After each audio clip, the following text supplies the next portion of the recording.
Esto es PlayOnCast, un programa para iniciados, casuales, hardcore gamers y todos los amantes de los videojuegos.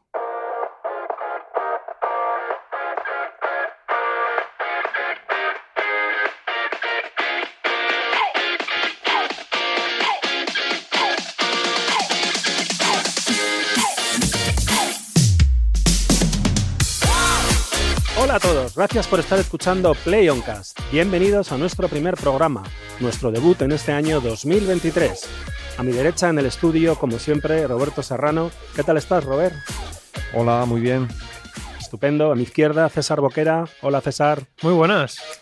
Fantástico. Nos reunimos hoy en formato trío para hablar de videojuegos. ¿Qué tenemos en la agenda del día? Pues hoy volvemos a Like a Dragon, el actual nombre con lo que antes conocíamos a Yakuza. Like a Dragon asaltará durante este año nuestras consolas en un remake y un spin-off que nos conducirán hasta el esperadísimo Like a Dragon 8 en 2024. Nos adelantamos también a la llegada de la PSVR 2, las nuevas gafas de realidad virtual de Sony. Comentamos sus flipantes funcionalidades y los juegos que esperamos con más ganas. Y hablando de nuevos desarrollos, nos preguntamos si ya estamos disfrutando de juegos que sacan total partido a las consolas de nueva generación. ¿Estamos viendo ya lo mejor o todo está por venir? ¿Cuáles son los títulos que lo han logrado? Os habla Óscar del Moral y esto es PlayOnCast, un programa patrocinado y realizado por PlayOn, el primer distribuidor europeo de videojuegos. ¡Empezamos!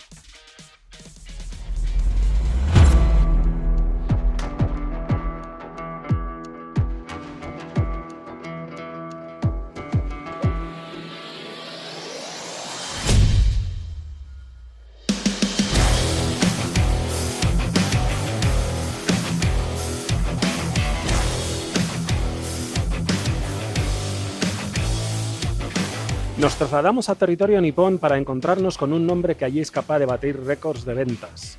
Os lo contábamos hace unos programas. La franquicia que siempre hemos conocido como Yakuza pasa a llamarse ahora Like a Dragon. Y, para celebrarlo, Sega tiene un plan para conquistar de forma masiva las consolas de esta otra parte del mundo. Tenemos 3 títulos en el horizonte. Primero, un remake, luego un spin-off y ya en 2024, Like a Dragon 8, anunciado como el más grande que se ha realizado en la saga hasta la fecha.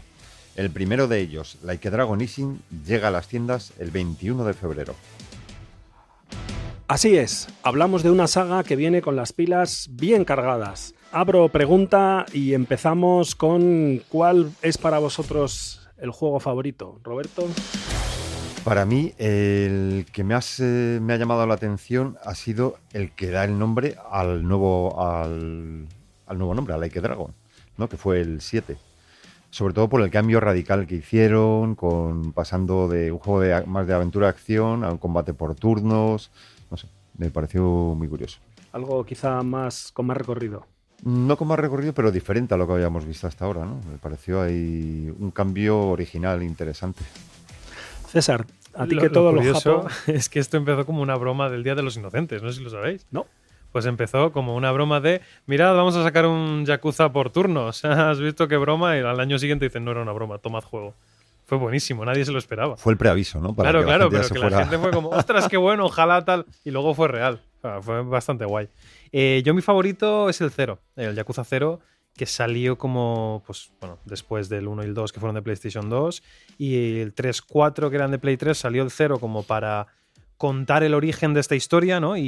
Y fue el que a mí más me cautivó y me enganchó totalmente.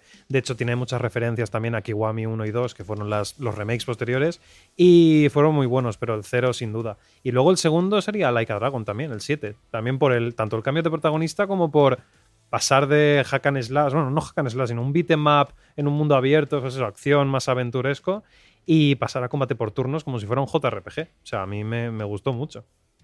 Pues a mí el que más me gustó fue Sleeping Dogs. Digo, no, ese no era Yakuza, ¿no?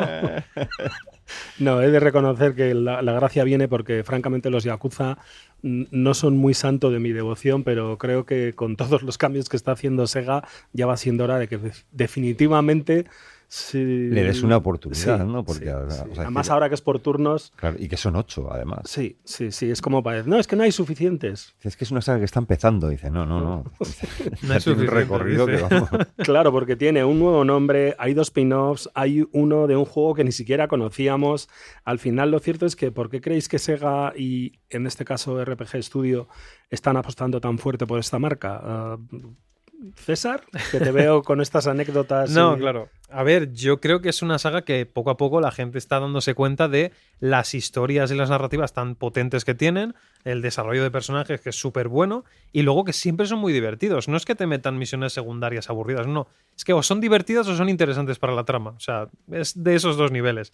Entonces, al final, tienes juegos que son muy potentes, repletos de contenido, repletos de minijuegos, como el Karts, que tienes el Dragon Kart, que es un minijuego a lo Mario Kart, pero dentro de un juego. Y hay varias pistas, competiciones, que puedes tirarte perfectamente 10 horas jugando a este minijuego con cosas nuevas. Y lo mismo, es una carrera de drones, luego el billar, luego te vas a un bar y hay dardos, puedes hacer lo que te dé la gana en el juego. Puedes ir hasta de ligoteo, si Sí, quieres. claro, O sea, que incluso de karaoke y cantar tú. O sea, sí. tiene muchísimo contenido y claro, pues al final del boca a boca también hace mucho para que la gente vaya probando y digas, ay, pues qué bueno es. Si las ventas también acompañan, como el caso de Like a Dragon, que ha sido más bombazo, pues al final Sega tiene que apostar por ello. Yo veo un movimiento acertado ahí. Claro, y que siempre ha habido calidad detrás de la saga Yakuza. Muchísima. A lo mejor no se ha reconocido nunca, faltó la traducción en los comienzos, pero poco a poco ha ido rompiendo la barrera para el público occidental y yo creo que ahora es el momento. Sí. Empezando por el tema del nombre, por supuesto. ¿A vosotros qué os parece? No es el primero que cambia de nombre, obviamente, pero... A mí honestamente me gustaba más Yakuza, ¿no? Porque íbamos en línea con todo lo que vive, las historias que te recordaban a películas clásicas del género, ¿no? De Yakuza ahí. Sí. Entonces Pero ahora es que allí Like a Dragon, a lo mejor ellos dentro de su pensamiento japonés se creen que ese nombre no trasciende mucho en Occidente, pero yo creo que la Yakuza en Occidente es conocida de sobra. Sí, cuando se habla de la mafia también se sabe de sobra de qué se está hablando. Sí. Correcto, pero claro, pero es que allí se llamaba así. Allí se llamaba Like a Dragon, claro. Entonces allí en realidad no han cambiado el nombre. Bueno, ha sido solo aquí. Entonces, pero bueno, no me parece mal para, pues eso, o sea, atraer a más gente, ¿no? Porque parece que sea, entre comillas, una saga nueva y siempre es más fácil entrar en una saga nueva que decir hay 8 juegos. Porque Yakuza 8 dices, hay 8 antes, por muy buenos que sean, pero si dices Like a Dragon tal, es más fácil entrar, ¿no? Yo creo que es un poco también para atraer a gente. Pero a mí también me gusta más Yakuza. Es una gestión de ansiedad con el nombre. Sí, en cierta medida sí. Anuncia cambios importantes porque eso sería lo otro que nos traería... atraería más, en este caso, al consumidor, ¿no? Sí, de hecho la saga ya ha hecho con Like a Dragon 1, que es Yakuza 7, ha hecho un cambio importante que es el pasar a JRPG por turnos. Que a priori la gente como que tenía un poco de miedo, pero ha sido súper aceptado. Y lo más gracioso es que dentro de la historia tiene un significado este combate por turnos, porque el prota es muy fan de Dragon Quest, entonces en su cabeza todas las peleas las ve como si estuviera jugando a Dragon Quest. Por eso es por turnos. O sea, bueno. Es buenísimo. Y el tío dice muchísimas veces, ostras, esto es como en Dragon Quest, ostras, esto es tal. O sea, es muy fan de eso. Entonces, pues, está guay en ese sentido. Luego, si en algún momento pasamos a volver a controlar a tal, es lógico que volvamos a, por ejemplo, el Ishin que sale ahora. Bueno, esto es un spin-off, ¿no? Pero sí que vuelve más al sistema más de acción. O sea, que tenemos un poco para todos los públicos. La verdad es que el plato fuerte de toda esta parrilla, al final, como has mencionado, Roberto, es Like a Dragon 8, que no veremos hasta 2024. Promete ser un juego realizado por todo lo alto y supongo que tus expectativas estarán muy altas. Son altas. La verdad que no se ha contado todavía mucho, porque tampoco han contado Sega mucho, aparte del tráiler que lanzaron del anuncio, que salen los dos protagonistas, el clásico de toda la vida de Yakuza más el del 7. Y la verdad que tengo las expectativas muy altas de que en cuanto a historia, al coger y al integrar a los dos personajes de la saga, a ver qué nos pueden contar ahí, qué historias se pueden inventar, ¿no? Para que eso sea un bombazo. Y luego a nivel de mecánicas también. Espero que haya ahí Seganos de algo que nos haga coger con muchas ganas este Dragon... Uy, voy a decir Dragon Quest, fíjate, pensando en lo de... Sí. Como en Dragon Quest. Claro. Bueno, efectivamente Ichiban y Kiryu Kasuga repiten como protagonistas y es verdad que el peso del juego recaerá en estos dos personajes. César, ¿tú esto cómo lo ves? Perfecto, porque yo lo que me encantaría que hicieran aquí es cuando manejemos a los dos grupos distintos o incluso si van en... No sé si irán en grupos, si se juntarán, no lo sé. Pero si es rollo historias por separado y que en puntos se juntan, que es lo que creo que va a ser, molaría que con Kiryu mantengamos el sistema clásico de estilos de combate y beat 'em up y cuando controlemos a Ichiban, ya sea por turnos. Sería una combinación espectacular. Me encantaría esa dinámica de, pues ahora por turnos, ahora acción. No sé, molaría mucho. Es cierto también que unos meses antes llegará Like a Dragon Gaiden, que no tiene fecha definitiva, y de lo poco que sabemos es que es un juego de escala mucho más pequeña centrada en los años perdidos de Kiryu. Así que estamos aquí construyendo una especie de universo con una red narrativa muy densa. Mejor. Sí, pero en este caso, pues la verdad que también tiene muy buena pinta, ¿no? Al final vamos a saber qué le pasa a este personaje entre el 6 Entre el 6 y el 8. y el 8. O sea, son como los años perdidos de Kiryu, con lo Sí. cual... Y claro, después del 6, sin entrar en spoilers, hay ganas de saber qué está pasando aquí.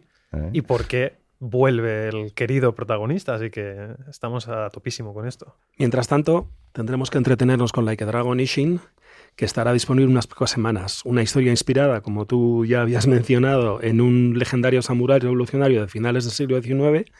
Es cierto que hace poco hemos visto un nuevo tráiler centrado en el combate con katanas y con armas de fuego. Hemos hablado de él en programas anteriores, pero nunca está de más hacer un pequeño recordatorio. ¿Qué impresión os ha causado? A mí me encanta porque es trasladar la jugabilidad tan característica de la saga a un periodo más, pues eso, de la época.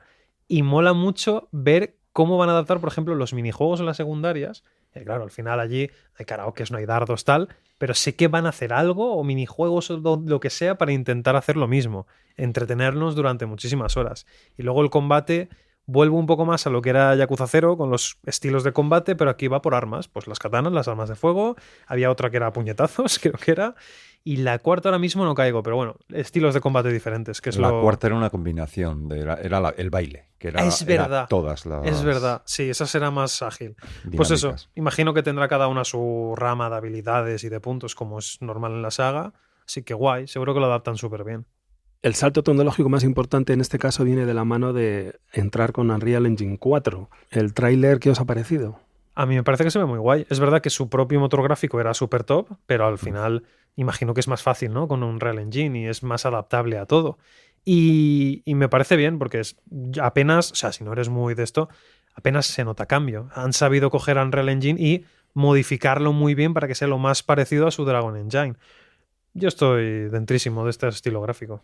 Fíjate, yo añadiría en este caso que al recurrir a un motor gráfico ya existente, lo que permite es que el estudio se centre más en otras dinámicas que hasta cierto punto son más importantes, Sí. como la narrativa, como las relaciones entre los personajes, como Sí. pues que al final, pues obviamente todo es bienvenido pues para mejorar en este caso lo que es el juego como tal, ¿no? También es curioso lo que declara el director de la saga, Masayoshi Yokoyama, en la revista Edge. Decía que su objetivo era hacer un retrato realista de la mafia japonesa, que no era, o sea, sino que lo que quería era explorar la parte de las emociones y el drama humano. Yo por eso al Ishin casi me lo voy a saltar otra vez porque prefiero ahí toda la parte de la que está basada en la época moderna por haberme tragado tanta serie basada en Japón. Pero yo sé que vosotros sois más históricos, particularmente Roberto, que te gusta más toda esta parte de la historia. ¿A ti todo este cambio te cuadra con la imagen que tienes de la saga? Sí, totalmente. O sea, yo recuerdo algunas secuencias, había una, no me acuerdo ahora de cuál de ellos, porque se me hace un batiburrillo en la cabeza, pero había una que era de un entierro, no sé si era del 6, la que empezaba con un entierro. Sí. Y el 3. Y el 3 también, ¿verdad? Es que hay mucho. Y claro, es que es lo que él comenta, era súper emocional. O sea, estás viendo ahí la historia Yakuza, pero desde un punto de vista del personaje, muy personal. No es algo, un retrato realista, así muy costumbrista de lo que puede ser la Yakuza, sino estás viendo a través de los ojos de Kiryu en el caso que estaba comentando yo, del personaje. Lo que lo acerca mucho al ambiente y de las películas. Sí, estoy de acuerdo. Y además destacar también, por ejemplo, Like a Dragon, el último, Ichiban con un solo juego ha conseguido conquistar los corazones de todos los fans, y es porque explora mucho sus sentimientos, sus emociones y cómo se siente él después de, como te dicen al principio, que te traicionen y pase lo que pase. Y ha conseguido eso, pues que todo el mundo quiera jugar más con él, que lo quiera más de protagonista y explorar un poco más su vida. Eso es muy importante y lo han conseguido con un solo juego. Y difícil, ¿eh? Para coger sí, y batir al otro que había estado en los 6 anteriores ahí como protagonista. Con mucho honor. Sí, vamos, o sea, Kiryu es insuperable, pero es que Ichiban se le acerca muchísimo con un solo juego. A mí me sorprendió como fan. Dije, jolín, es raro que me haya pegado tan fuerte este personaje, pero eso es lo O sea, solo retrata lo bien construido narrativamente que está. Con lo cual es buena señal. Pues el 21 de febrero tendremos Like a Dragon Ishin, primera cita con esta nueva tanda de juegos que promete expandir la base de fans de eso a lo que solíamos llamar Yakuza. Continuamos.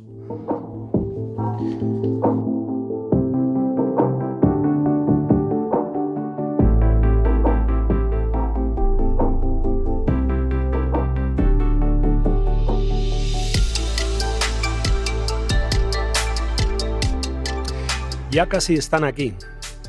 ¿De qué hablamos? Pues que en el Consumer Electronics Show de Las Vegas, Sony lo ha usado como escenario para presentar las PSVR 2.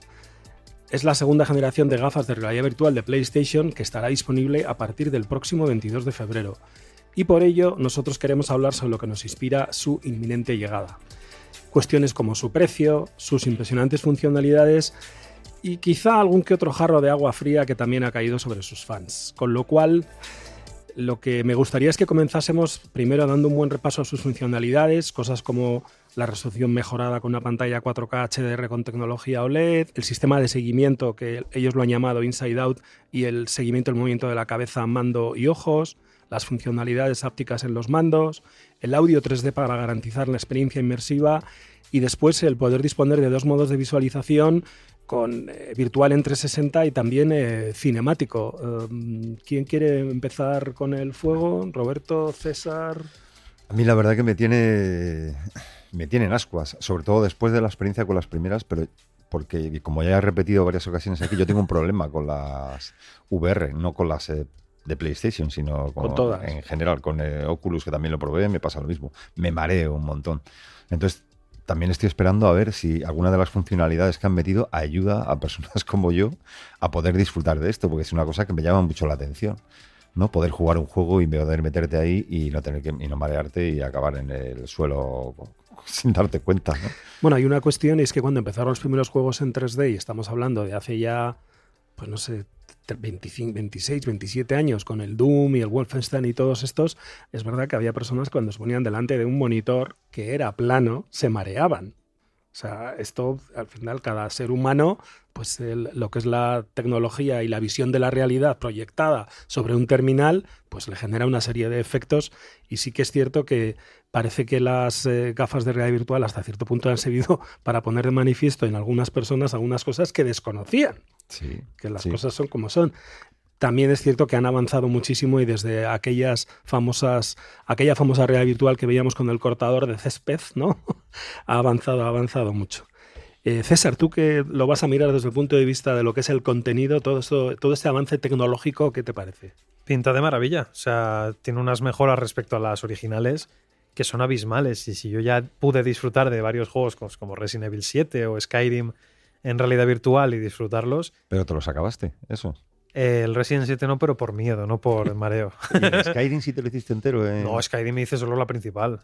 No me voy a tirar 120... Bueno, es que podría, pero entonces no salía de casa. Entonces... Pues eso es porque no se llama Persona. Buah, imagínate que se llama Persona. Hay un Persona VR, que era el Dancing, tenía un sistema VR, pero bueno, de exploración. Me hizo mucha gracia probarlo también.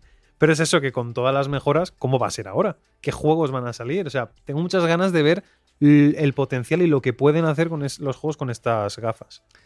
Para mí, que he probado todas y de hecho tengo la primera generación de las PlayStation VR, la verdad es que el salto a la pantalla 4K en HDR con tecnología OLED me parece algo absolutamente maravilloso, pues porque al final nos va a dar una profundidad y una calidad de la imagen que va a permitir que verdaderamente ya tengamos escenarios que sean...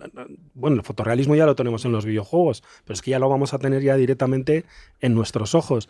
Curiosamente, no solamente lo veo como algo interesante para los videojuegos, sino incluso para ver películas, para ver series. Pensando yo, claro. Sí. Imaginaos, por ejemplo, conciertos musicales, todo esto que tiene del audio en 3D para garantizar la experiencia inmersiva. Imagínate, no sé, en los juegos musicales que hemos visto siempre, un Rock Band y todo este tipo de historias, sí. que en un modo carrera pues te pongan en un escenario y tengas que moverte, como hace ¿cómo se llama? Mick Jagger de los Rolling Stones, que no para la edad que tiene, está todo el día moviéndose de aquí para allá. Pues eso lo puedas hacer en este caso con unas gafas. Ahí lanzo la idea para que este género musical que últimamente únicamente estamos ahí con Let's Sing y con Just Dance y nadie más se mete en esto, pues para que la gente se vuelque. Luego las funcionalidades hápticas en los mandos, pues al final la respuesta no solamente está en lo que recibas a través de los ojos y a través del oído, sino también a través de las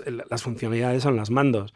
Y lo de los mandos de visualización, el seguimiento, era algo que ya era necesario, porque las Oculus hacen un seguimiento que es absolutamente impresionante. O sea, es espectacular. O sea, te haces una especie de jaula virtual y eso lo he visto en YouTube. Que hay gente que se pone las cosas y si sales, como que se apaga y ves lo que hay de verdad en tu casa. Sí. O sea, es como que sales del área y de repente ves tu salón y tu tal. Vuelves a entrar y ya ves el mundo virtual. Que eso no es como, no es seguimiento al 100%, pero está muy bien para que nadie se pegue golpes. Que eso es lo otro que también tenemos que evitar, no dañar la tele y todo y el entorno, ni a los compañeros cuando estemos jugando, porque ¿qué pasa con las capacidades multijugador de las gafas de realidad virtual? ¿Cuándo las vamos a ver? Poder estar en un mismo salón o en un sitio y estar 3 o 4 personas jugando. Eso es una pena, ¿no? Porque se va a acabar uno de mis géneros de YouTube favoritos, la de gente con accidentes en VR. No te preocupes, habrá otros.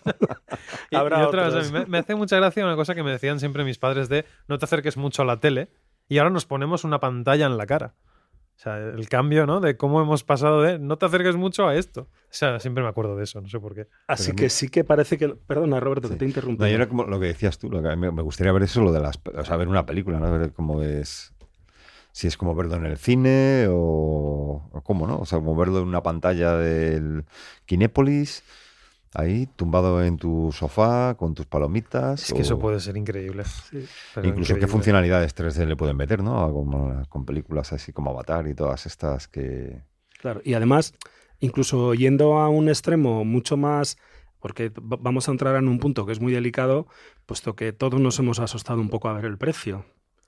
Porque estamos hablando de casi 600 euros de precio recomendado, al que además hay que ponerle lo que es el coste de la PlayStation 5, más luego, por supuesto, los juegos y todo lo que rodeemos, los accesorios y las cosas que les pongamos. Y lo que para mí es importante, obviamente, porque estamos hablando de unas gafas 3D, es cómo vamos a poder jugar a los juegos normales, porque hasta ahora en las pantallas que teníamos, claro, si tú tienes una pantalla en 4K y estabas jugando en un juego en 4K, lo que no querías era bajarte de resolución y jugar en pantalla normal con las gafas anteriores. Pero con estas, puesto que estamos hablando de 4K, lo mismo se puede jugar a los juegos que no son de VR, pero en modo VR. Entonces, para tratar de justificar el precio, uno pensaría, y al ser una pantalla OLED, con los negros que son mucho más puros, el ratio de contraste es muchísimo mejor, la frecuencia de refresco creo que también hasta cierto punto en función de la tecnología también es mejor. Entonces, ya no hace falta invertir en comprarse una pantalla de 75 pulgadas. Porque ya lo tienes en las gafas. Claro. Visto así. Imagínate que es ponerte los cascos y ya directamente verás una pantalla virtual, entiendo. Ni necesitas un salón de 200 metros cuadrados. No.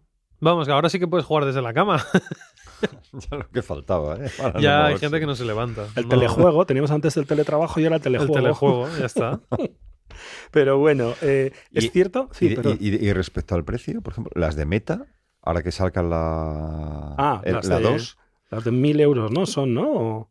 Es que no me acuerdo, fíjate. Es que hay unas que las llaman el modelo Pro que son casi 1.000 euros. Pero luego las Oculus de segunda generación me parecen que eran como casi 400 euros. Sí, ¿no? Por eso, con lo cual tampoco está muy lejos y no tiene pantalla 4K, ni tiene todas estas funcionalidades que tiene, en este caso, las VR de Sony.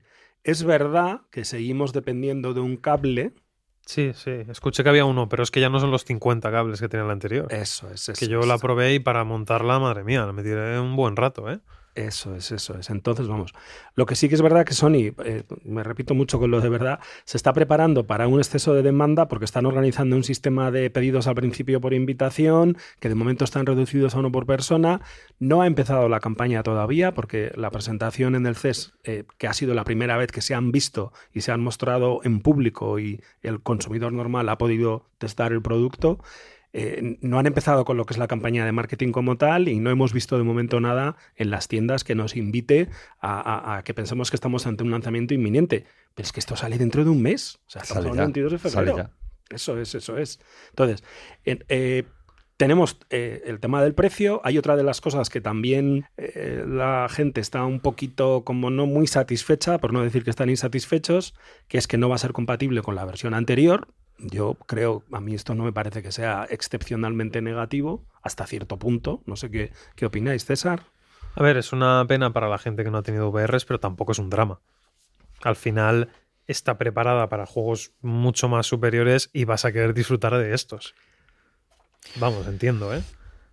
Yo creo que también, ¿no? Y el que tuviera el anterior y tuviera los juegos iba a poder disfrutar. Lo que pasa es que va a tener que cambiar de dispositivo para probar unos y otros. Pero claro, es que al final, con la evolución tecnológica que hay entre una y otra... ¿Qué le decimos a la gente?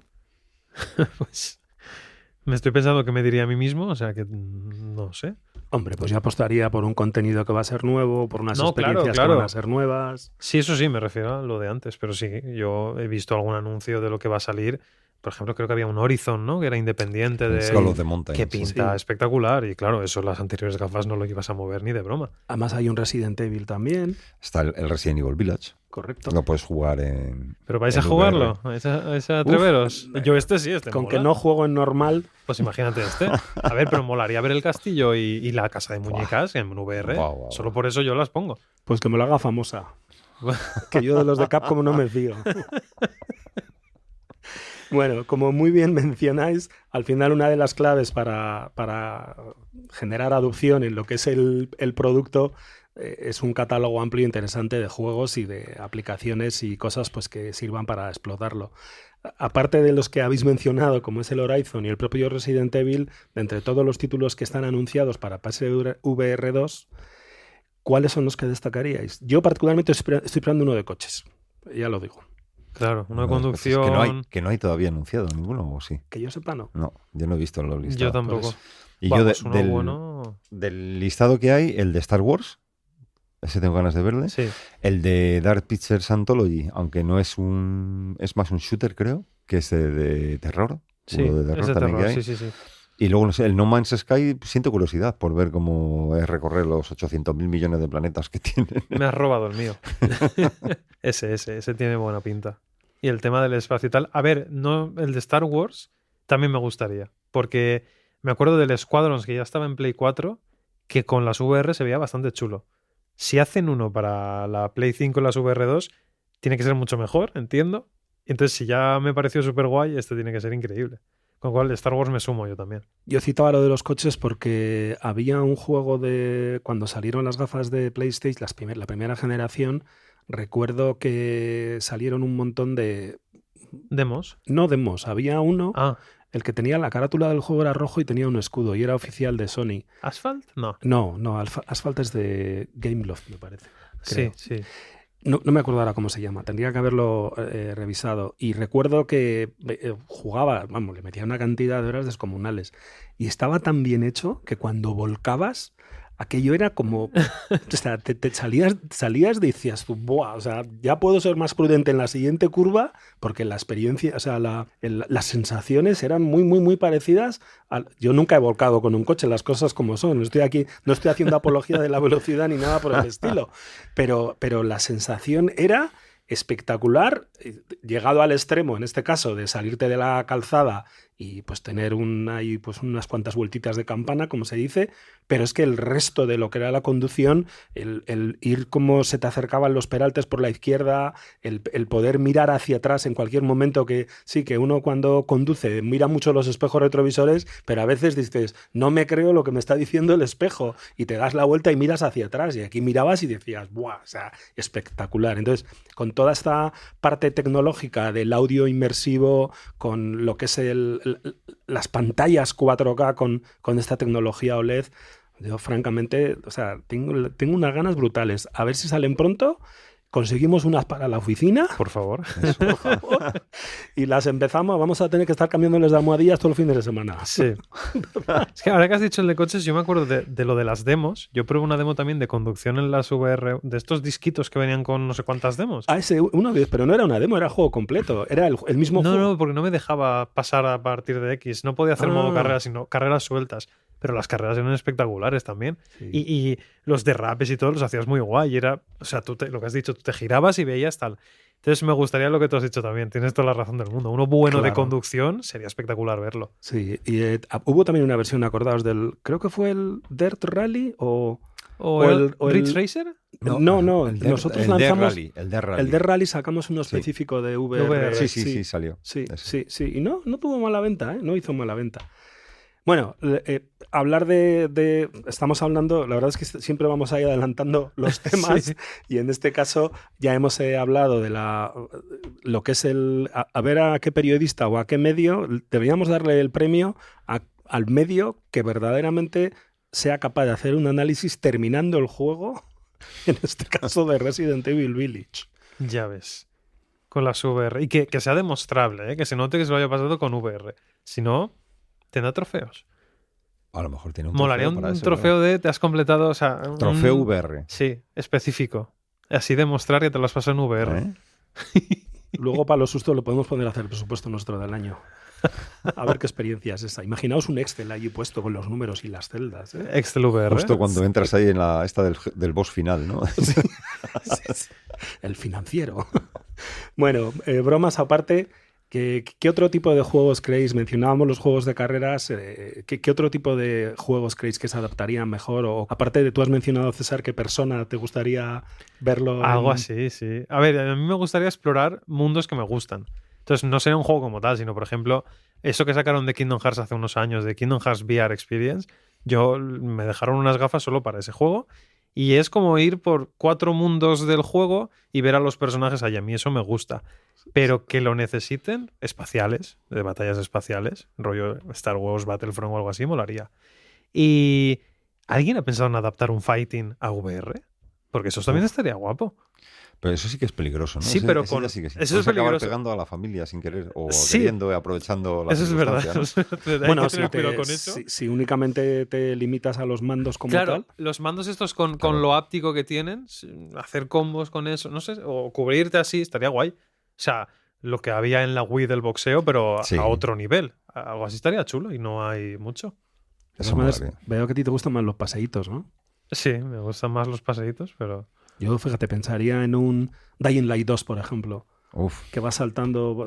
bueno, si nos Claro, ponemos así, los Deus juegos Ex. de parkour. Dadme un Deus Ex VR, un Fallout... Bueno, Fallout ya está en VR, Sí. el 4. Hmm. Deus Ex VR, dadme un Deus Ex VR. Y un Zelda, ¿eh?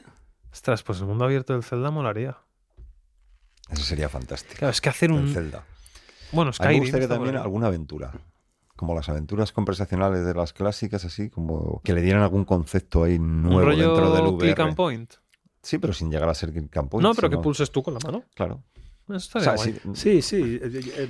no sería ya pulsar, sino que, pues, yo qué sé, tú estás en una habitación y Si te coges- acercas a las cosas. te acercas a las cosas, Claro, coges claro, claro. los papeles, investigas, abres los cajones, a ver qué hay. Qué guay, sí. Algo de eso sí me gustaría. Sí, eso que puedas ir, no sé si caminando, pero moviéndote y que vayas dejando la mesa o las sillas atrás, por ejemplo. Sí. Sí. Uf, pobres estudios de desarrollo, la presión que les acabamos de poner encima para seguir generando todavía más contenido, ¿eh? Sí. Al final, la conclusión. ¿Creéis que van a cambiar, verdad, el escenario actual del gaming? De verdad. En un futuro puede que sí. Todavía le queda un poquito. Por mucho que se empeñe Zuckerberg en querer hacerlo en media hora, que lo quiere imponer ya a un nivel masivo, yo creo que le falta un grado de madurez, una pequeña vuelta de tuerca todavía, tecnológicamente, para que coja y sea algo que se haga más masivo. Y en el momento que se haga masivo, ahí ya creo que es donde cogerá y Sí. explotará. Sí, porque bueno, no voy a citarlo porque al enemigo es mejor no nombrarlo. César. Ahora me has dejado rayado. A ver, yo pienso lo mismo y yo creo que el momento top llegará cuando crean un MMO de estos súper multijugador masivo con VR, todo el mundo con las VR. Eso será para mí cuando ya estén preparadas para cambiar el mundo. Así que es un tema de contenido, Pues puede ser. básicamente. Pues vamos a dejar con esta, no sé si pregunta o duda en el aire. Espero que pronto os podamos contar más cosas y sobre todo experiencias personales con estas nuevas PSVR 2. Se me hace hasta el nombre, se me complica. Y PSVR 2. Bueno, continuamos ahora hablando de tecnologías de última generación.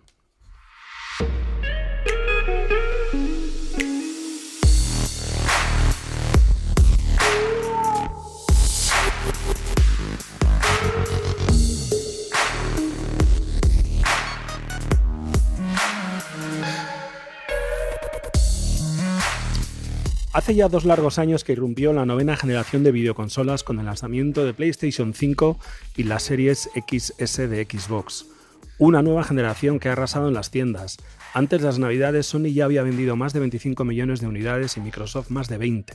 Tras esperar en algunos casos muchos meses y preguntarnos cuándo íbamos a tener un catálogo sólido, nos hacemos ahora otra pregunta.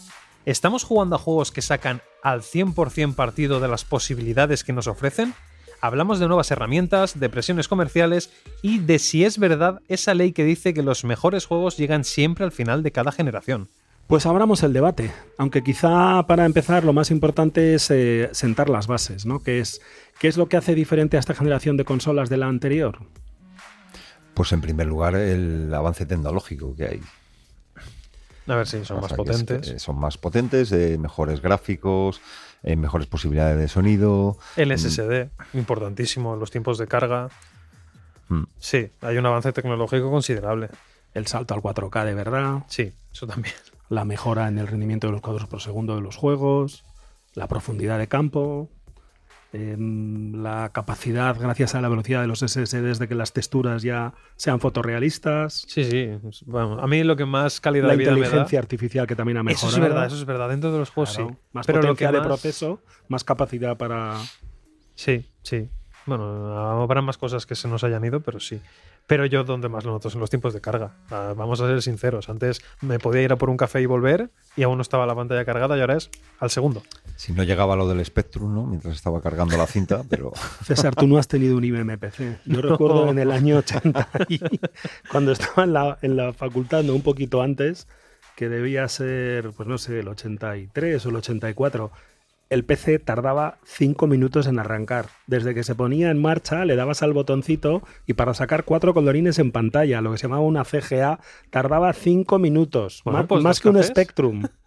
Aquello. Y el disco duro tenía 10 megas, tío. Buah. Es que esto es como ahora la generación de contenidos en YouTube, con cariño y todo el respeto del mundo para los creadores, es súper fácil respecto a lo que había anteriormente. Claro. Ojo. Que antiguamente, a la hora de procesar vídeo, te metías con un Adobe Premiere, a ti se te ocurrían las cosas durante el día y durante la noche lo dejabas renderizando y a ver si al día siguiente aquello se parecía a lo que tú querías hacer. Sí. Es verdad que antes lo de renderizar, yo me acuerdo en la carrera con los cortos y tal, igual te tirabas día y pico, parte de la noche, para procesar un vídeo de 5 o 10 minutos. Y ahora se hace súper rápido. También es verdad que los procesadores, las gráficas, todo eso ha cambiado muchísimo. Y eso efectivamente al final tiene su impacto sobre las nuevas consolas, ¿no? Sí. Además han ampliado su capacidad de almacenamiento también, no solamente la velocidad, ya se pueden ampliar, cosa que antes había que recurrir pues a desmontarlas, meterles un disco duro nuevo, reprogramarlas. Pero es cierto que el salto tecnológico a mí me parece que ha sido grande y sí que es cierto que necesitas una serie de pantallas nuevas porque las nuevas máquinas con el HDMI 2.1, todas estas tecnologías del Dolby Atmos, el G-Sync y todas esas cosas al final hacen pues que necesiten cierto nivel en las pantallas. Pero bueno, llegaron hace 2 años y aunque las cosas al final van muy rápido, es cierto que todavía estamos en una fase inicial de adopción de esta nueva tecnología porque todavía nos quedan en teoría otros 3 o 4 añitos de esta generación. Incluso un poco más, diría yo. Con esta sí, yo creo que creo que se va a extender más sí. que con las anteriores. Así que la pregunta básica es, ¿creéis que estamos viendo juegos que sacan todo el potencial que estas consolas ofrecen? No, para nada. No.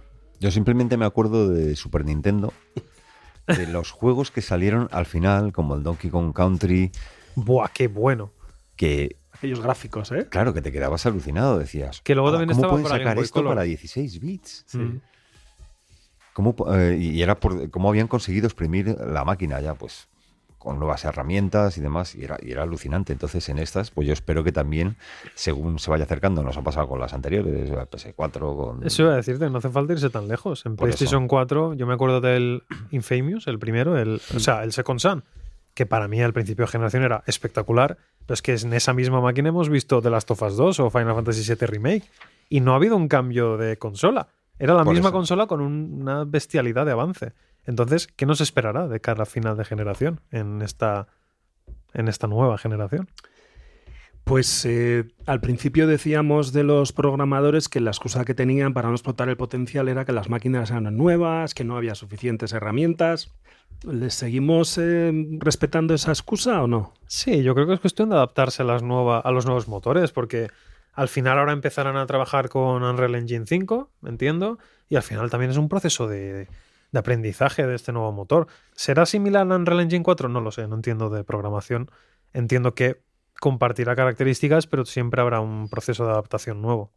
¿Tú has jugado a la demo aquella de Matrix que pusieron? Sí. ¿Tú, Robert? No. Buah, deberías jugarlo. Alucinante, ¿no? Costaba distinguir, o sea, hay un usuario que yo vi en redes que cogía fragmentos de la peli y fragmentos de la demo. No podías distinguir cuál era cuál. No era o sea, el poder navegar por una ciudad que yo creo que era, no sé si era, parecía a Chicago o San Francisco, me parece. Creo que sí. Era más parecida a San Francisco. Pero, o sea, te subías a los edificios, volabas por encima, empezabas a mirar el detalle y estabas ahí mirando a ver. Cada ventanita Sí. de cada casa. Y cada salón. Y lo llegabas veías. a verlo y podías incluso meterte y decías desde lejos, parecía muy guay, pero es que te acercabas a tope y lo veías cada salón dentro y dices, es que está hecho, es que se ve Sí, bien. que no era un copy-paste del mismo salón en todos los sitios. Y esto es un alfa. Y en los aparatos de los aires acondicionados que había arriba en los edificios se podían ver todos los cablecitos y todas Sí. las cosas. Y un luego nivel de detalle. la simulación, las físicas que mostraba. Yo, de verdad que es una lástima que lo quitasen de descarga. Ah, sí. Porque creo que sí, creo que es... Pero creo que si lo descargamos aún podemos Sí, acceder a ella. si lo descargaste, lo tienes en tu lista de cosas que de Sí, sí, sí, disponibles. Pero ya no puedes buscarla para Pero me parece que ya no puedes Pues qué pena, buscarla. porque es increíble. Pero vamos, a mí me parece que efectivamente todo el cambio generacional de máquinas requiere de un aprendizaje. A pesar de que para cuando las consolas llegan al mercado, los desarrolladores ya llevan un tiempo trabajando internamente con los kits de desarrollo, es que solamente el poder tener mucha más potencia disponible hace pues que tengas que conocer todavía más y ir mucho más lejos con esa potencia que te dan pues para poder simular muchas más cosas, ¿no? Luego después hay una cuestión también que es puramente comercial, que es si hacer o no los juegos compatibles con versiones anteriores, que impide lógicamente utilizar las nuevas posibilidades al 100%. Acordaos siempre de eso que se dice que Windows es lo que es porque todavía mantiene hasta cierto punto un sistema de almacenamiento de archivos y un mapeado de memorias y no sé qué historias que hasta cierto punto tiene que respetar cosas de hace muchos años. Y para hacer que los juegos antiguos sean retrocompatibles, como pasa con pasa ahora también con PlayStation 5, que metas un disco y que detrás haya una serie de simulaciones que permitan que utilices el juego con la misma potencia y la misma capacidad que tenía la máquina anterior, porque al final, ¿cómo se dice esto? Lo que es la arquitectura interna de las consolas va cambiando generación a generación. Curiosamente, además, se hace de manera muy diferente en función de que sea Sony, de que sea Microsoft o de que sea Nintendo, porque no mencionamos a Switch aquí por no estar quizá a la altura tecnológica de lo que son los avances que tienen tanto Xbox como PlayStation 5, pero a la hora de la verdad, para jugar, vamos, es que es maravillosa. Sí.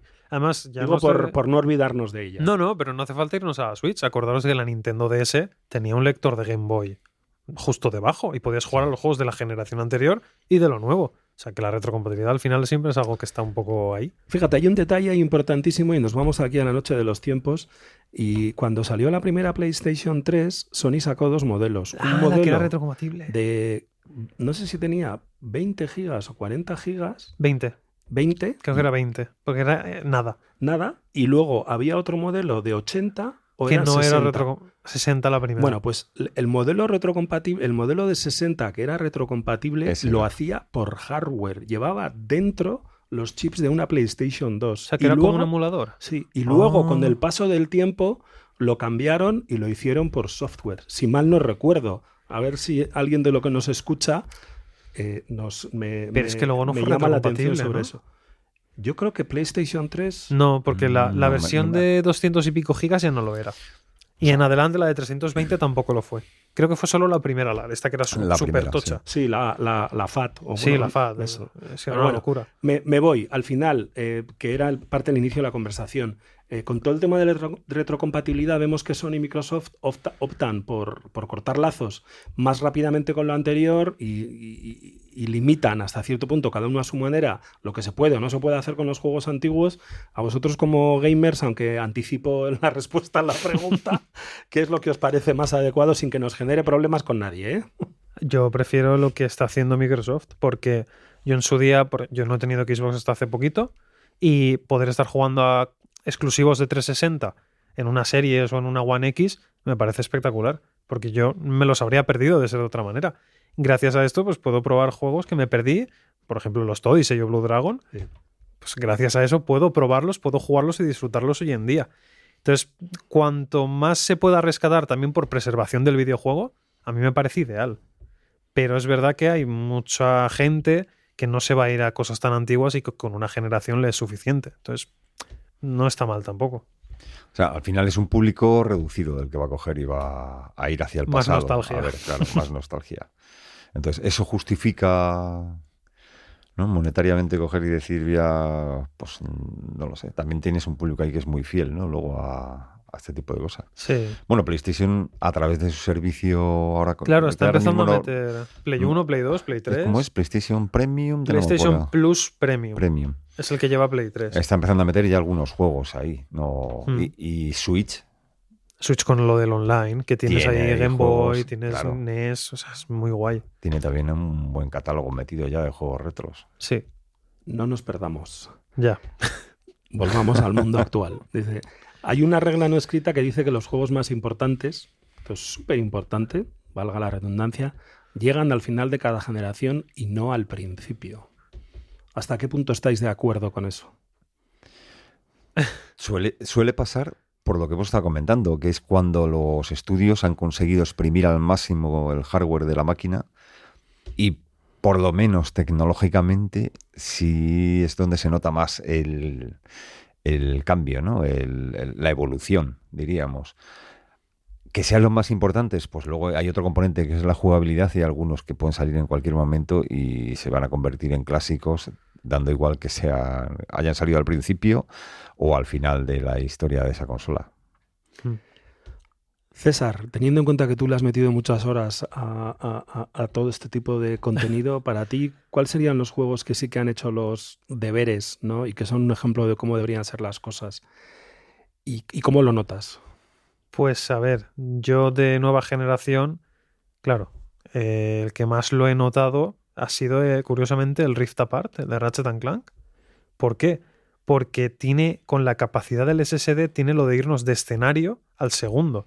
Antes, para cualquier cambio de planeta o de lo que sea en la saga Ratchet & Clank, tenías que irte a la nave, tiempo de carga, tal. Ahora es como que abres un portal dimensional y haces ¡pum! Ya estás, en un segundo. O sea, no hay cambio, no hay pantalla de carga, es instantáneo.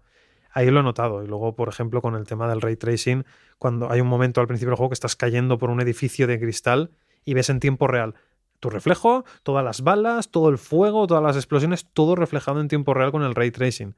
Eso es una bestialidad que no se había visto aún. Entonces ahí es donde te diría que más lo he notado. Estoy pensando ahora en juegos exclusivamente de nueva generación. Por ejemplo, Ghostwire Tokyo o Deathloop también lo usan en cuanto a tiempos de carga o lo que es el frame rate y tal, que son 4K nativos. Por ejemplo, el Ghostwire Tokyo me sorprendió que es una ciudad que siempre está lloviendo. Entonces, en los charcos se refleja cada poder tuyo con la magia, cada fantasma, cada cosa se refleja a tiempo real también en la ciudad. Eso también se nota mucho. Y Deathloop era sobre todo en frame rate. Me parece espectacular cómo va ese juego y cómo carga y el movimiento que tiene. Eso no lo podríamos haber visto sin una nueva generación. Roberto, ¿alguno que añadir o citar? Sí, estoy tratando de hacer un pequeño ejercicio que llevo varios días con él, pero... Para ver, yo ahí el que recuerdo sobre todo es el que ha comentado César, que era el Ratchet & Clank, que era espectacular. Desde que lo ponías. O sea, es que era espectacular el nivel de detalle, todo. Sí. Yo estoy pensando en Halo Infinite, pero había versión de Xbox One. Es que claro, no es solo de series. Pero es verdad que yo recuerdo, empecé la partida en una serie, en una X, y acabé frustrado y me acabé comprando una Series X, y el salto fue espectacular, sobre todo en la cuestión de las cargas. Y el frame rate seguro Y que el también. frame rate, efectivamente, es lo que más, la facilidad más con la que movía todo el juego, el escenario, e insisto que no era un exclusivo de Series X. El que se me ocurre es el High On Life, este que ha sacado ahora, creo que es exclusivo de Microsoft, que es como de los creadores de Rick y Morty. También se nota que es de nueva generación por la cantidad de elementos que hay en pantalla, que yo creo que eso en la antigua generación no se podría mover. Y también es como muy frenético, es un shooter en primera persona muy frenético, y creo que eso tampoco se podría mover en la One X en este caso, porque es exclusivo de Microsoft. Ahí también se nota bastante. No sé si lo has probado. No, ese no, pero sí que he visto, y precisamente al hilo de lo que tú comentabas ahora, el salto que hay entre Vanguard y Modern Warfare 2. Que en Series X, de haber jugado el año pasado a Vanguard y este año jugar a Modern Warfare 2, y bueno, o sea, el otro día estaba jugando y en un monitor, es que para mí esos son pequeñitos detalles, y en un monitor que había en una de las casas de estas que estaban ahí atacando los mercenarios estos, había una etiqueta en un monitor en el que venía hasta el número de serie y veías el detalle y tal, y decía, ostras, me va a sacar aquí, me va a saltar aquí algo. Qué bueno. Porque con Dying Light 2 también lo vi mucho, pero son juegos que no son exclusivos de esta nueva generación. Claro. Es verdad que existe la versión anterior, con lo que algunas veces también me planteo hasta qué punto los desarrolladores se están hasta cierto punto limitando cuando están haciendo versiones de manteniendo no la retrocompatibilidad, sino tratando también de mantener que sean jugables en las versiones anteriores de las consolas. Podríamos mencionar el caso de Cyberpunk como un ejemplo de lo que no hay que hacer, ¿no? Pero claro. Bueno, quizá mejor no mencionar esas cosas. Pero sí que es cierto que el salto visualmente y en términos de velocidad se nota. En cuanto a los exclusivos, debería jugar más a Play 5, las cosas como son. ¿Y creéis que, por ejemplo, que un exclusivo va a ser mejor, va a exprimir mejor la consola? Sí. Que, por ejemplo, un Daylight que sale en varios, o los que salen, los son multiplataforma. Yo te diría que sí, porque al final va a estar hecho para esa plataforma. Y va a estar trabajada desde cero para esa plataforma. Al ser multigeneracional, siempre estás más limitado, entre comillas, a la anterior generación, porque tienes que conseguir que eso salga bien. Sí, pero fíjate, por ejemplo, Shadow of the Tomb Raider, que salió exclusivo para Xbox. ¿Salió exclusivo para Xbox? Sí. ¿Luego se vio peor en PS4? No, yo creo que no. Yo pensaría que no. O dices, no, pues fíjate, la versión de Xbox sí que era, fíjate, se nota la diferencia con la de PS4 y luego la de PC, sí sale. No, porque yo creo que eso va más de generación, no de plataforma. A ver, pensad, no lo sé. Fíjate, ya. Para mí la reflexión, que estoy aquí con la reflexión, es que en términos de potencia, por lo que es potencia nativa del hardware de cada una de las máquinas, supuestamente Series X es más potente que PlayStation 5, que a su vez es como digamos que el doble casi de potente que una Xbox One X, que sería como un 30% más potente que una PlayStation 4 Pro, por ir poniendo las cosas. Sí. Teniendo en cuenta que la Switch, estamos hablando de una Switch, aquí según las gráficas que estamos manejando, es como un 10% de la potencia de una Xbox Series X. Pero a la hora de la verdad, lo que nos gusta es qué es lo que el juego nos transmite cuando estamos jugando con él. Que yo creo que eso es un básico de lo que son los videojuegos como tal. Sí, porque puedes tener todos los gráficos espectaculares que quieras y luego no te diviertes. O sea, con un Legend of Zelda nos hemos divertido. Sí. Pero vamos. Mis 110 horas jugadas dicen eso. Sí, que sí. Y luego la otra reflexión sería hasta qué punto cuando te sale un juego exclusivo con el lanzamiento de la máquina, verdaderamente está explotando en este caso las especificaciones que tiene versus a un juego no exclusivo que sale un año más tarde. Me refiero porque al final, si hablas de un ciclo de desarrollo de 3 o 4 años, cuando el hardware acaba de salir al mercado y los kits de desarrollo se han hecho visibles hace escasamente un año, durante los 3 años anteriores de desarrollo del juego, ¿para qué estaban desarrollando? Es decir, ¿qué pasa con todos estos juegos que les pilla entre generaciones y de repente es como, no, esto ya no sale en Play 4 y ahora solo va a salir en Play 5 y es exclusivo y va a ser fenomenal y te quedas ahí como un poquito entre tierra de nadie, ¿no? No sé. Claro, te puedes quedar ahí pensando y dices, esto hubiera sido un juegazo en PS4 Eso y ahora en PS5 se queda a medias sí. porque no llega a exprimir todo el potencial. Sí. Por eso la jugabilidad es tan importante. Al final, estar fijándose en si da tantos frame rates o si en los pixels, o sea, en lo que es el pixel perfect, pues... Yo creo que muchas veces se pierde la gente en eso, ¿eh? Sí, pues si hemos jugado toda la vida a 480 y 30 FPS, es que decir, como que a 480. En la Play 2 era 480. Bueno, la Play 1 era inferior. Yo, donde más empecé a jugar, yo jugué a Sega y todo esto, pero donde más empecé a jugar fue en Play 2. Pues tú has jugado con la Evercade, con la XP, con la portátil. Bueno, sí, claro. ¿Tú has visto esas pantallas? Sí. Tienes razón, ni 480. Sí, o sea, estamos hablando ahí de cosas que... Sí. En fin, la verdad es que podríamos aquí seguir hablando de este tema durante muchísimo tiempo. Nos quedamos con estos títulos y con toda esta conversación que hemos tenido como ejemplos de lo que nos gustaría ver más tanto en PlayStation 5 como en Series S y X de Xbox. Dos máquinas muy potentes que prometen ofrecernos mucho más en el futuro.